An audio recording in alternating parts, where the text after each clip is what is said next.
আসসালামু আলাইকুম। আমি ডাক্তার মোহাম্মদ কাউসার আলী।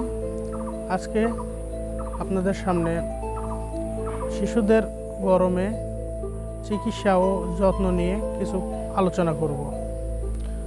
বাংলাদেশে গ্রীষ্মকালে তাপমাত্রা অনেক মাত্রায় বেড়ে যায়, যা শিশুদের জন্য অনেক ক্ষতিকারক হয়ে দাঁড়ায়।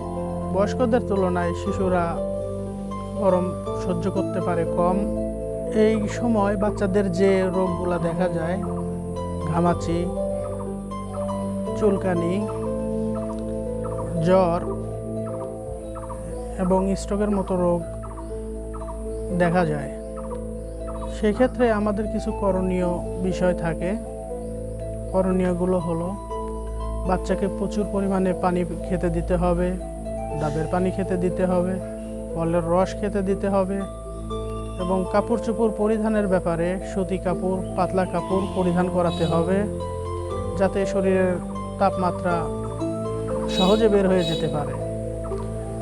বাচ্চা যদি অসুস্থ হয়ে পারে তাহলে তাকে হসপিটালে নিতে হবে, অথবা পার্শ্ববর্তী কোনো ডাক্তার যদি থাকে তার শরণাপন্ন হতে হবে।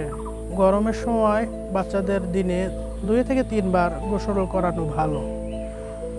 সকালবেলা বাচ্চারা বেশিরভাগ খেলাধুলায় করতে বেশি ভালোবাসে, তাই তাদেরকে ছায়াযুক্ত স্থানে খেলাধুলার ব্যবস্থা করে দিতে হবে। রোদ্রে যেন না যায় সেদিকে খেয়াল রাখতে হবে। সকালে খেলাধুলা করতে দিতে হবে, বিকালে খেলাধুলা করতে দিতে হবে। আর যখন বাচ্চারা অসুস্থ হয়ে যাবে তখন আপনারা তাদের হসপিটাল কিংবা আশপাশের যে চিকিৎসাগুলো আছে তাদের শরণাপন্ন হবেন, বিশেষভাবে যত্ন নেবেন, বাড়ির আশপাশ পরিষ্কার করে পরিচ্ছন্ন করবেন, তাদের কাপড় চোপড় পরিষ্কার রাখবেন, বিছানা পরিষ্কার রাখবেন, যাতে কোনো রোগবালাই না হয়।